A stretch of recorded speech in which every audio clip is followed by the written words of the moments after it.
Let me quickly go to him now, because he tasted firsthand what it means to be deprived of freedom. You're released in 2017, right?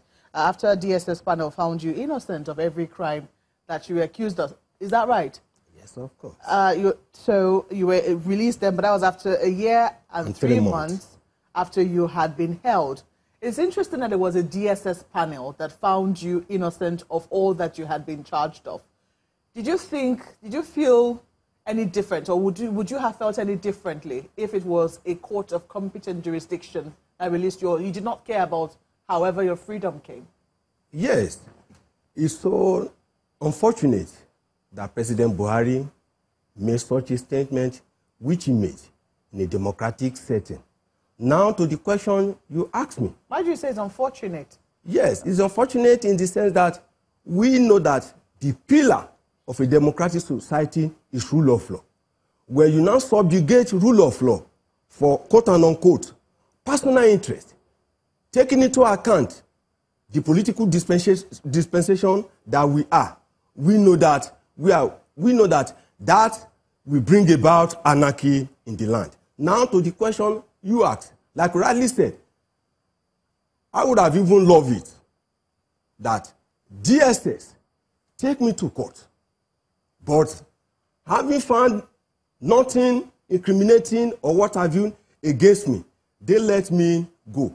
But that doesn't mean that justice, I will not demand for justice at any point in time, because in a democratic setting, locking me up for more than a year on a baseless petition submitted by an informant known as Michael Johnny from Baramatu in Warri Southwest local government. You know, it's unfounded. I don't want to mention names on the program for the fact that, the people whose names you're going to mention are not here to answer for themselves. And, that can create problems of its own. But let me quickly take you. Part of the accusations that were leveled against you was that you were the spokesperson of Niger Delta Avengers.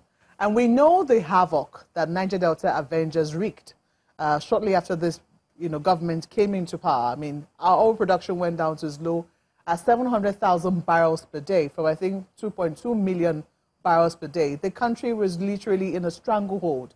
Do you think that was severe enough a security challenge, a national security challenge, where you consider how much the entire nation depends on crude oil, to have somebody who's reasonably suspected of being affiliated with the group held, for such a crime?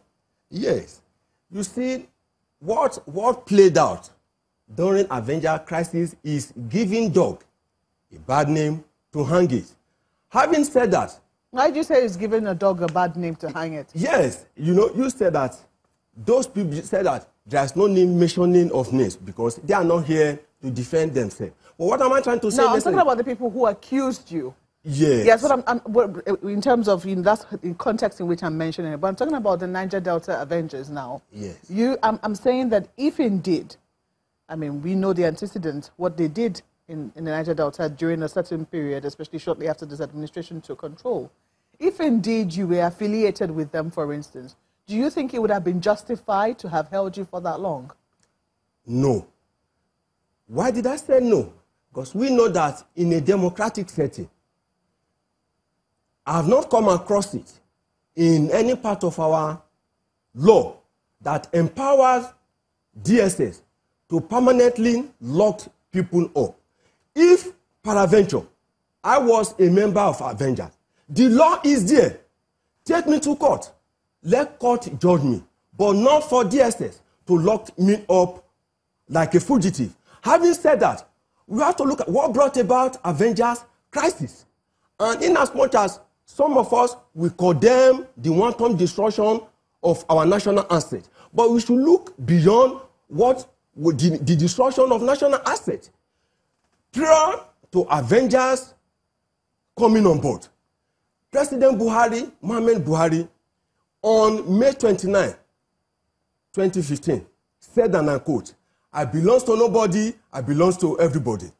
But along the line, we discovered that that statement was or is just a semantics. In reality, President Muhammadu Buhari belongs to certain group of people and to certain ethnic group. Well, that's how you feel about it, and you know. But the facts are there. No, I mean, the facts are there. Just last week, I interviewed a former governor of the Niger Delta who recently decamped to the All Progressives Congress, and he gave his reason. His reason was that he says that the federal government has engaged with the Niger Delta in a manner that has appealed to him. He says that even though the Niger Delta did not give him any votes, they have concentrated a lot of development efforts in the Niger Delta. I mean, so what I'm trying to say... But he's a politician. He's a politician, yes, but so he needs to play to the gallery. You have been held... He's playing to the gallery. You have been held by the DSS, and I don't think anybody will be happy in that kind of situation, especially if you're held unjustly and the DSS by itself comes out to say, we had nothing against you. So some people will also say that perhaps you're also looking at it from that bias when you accuse the president of also belonging to a certain section of people. But, you know, let's take a look at, you know, press freedom, which I enjoy. I mean, the fact that we're here talking about these matters, it's not something that we should take for granted. Would you agree that there should be bounds when national security is concerned? Do you believe that there's anything called national security in the very first instance? Do we think that there's anything called national security, and what should we do to protect it? Thank you. I believe it's something called national security, and I believe it's important. The security of the nation, and the nation is made up of people. So it's the security of every individual that makes up a nation that is important. Now, when you talk about press freedom as well, you ask yourself, who are those most likely to be at risk of this freedom being taken away from? And it's the press, the media. And you then ask yourself, what is the responsibility of the media? According to our Constitution, Section 22 says that our responsibility is to hold government accountable to the people. So now, if as the media, we're expected to hold the government accountable to people, that means we need to get information to feed to the public. And it's that information now that governments are trying to cover up, trying to stifle by saying national security. So national security can be antagonistic to... Do you think we should define it very clearly? It should be defined clearly. And one of the things I always say for the media is the media's role is ensuring that information reaches the people. So what is it? Public interest. Public interest versus national security. Is in the interest of the public to know the facts about an issue that concerns them? Is in the interest of the public to tell Nigerians that, look, this is going on in a certain place, or people are being killed and these are the people doing it, or these are pipelines that are being vandalized? So public interest for me is a priority that should guide press freedom when we are talking about national security. Well, we have to take a break now. When we come back, how much can we hang on to the promise of Mr. Matthew Seifa that cases of human rights abuses will be reviewed? And what should we expect from such a review? Please stay with us.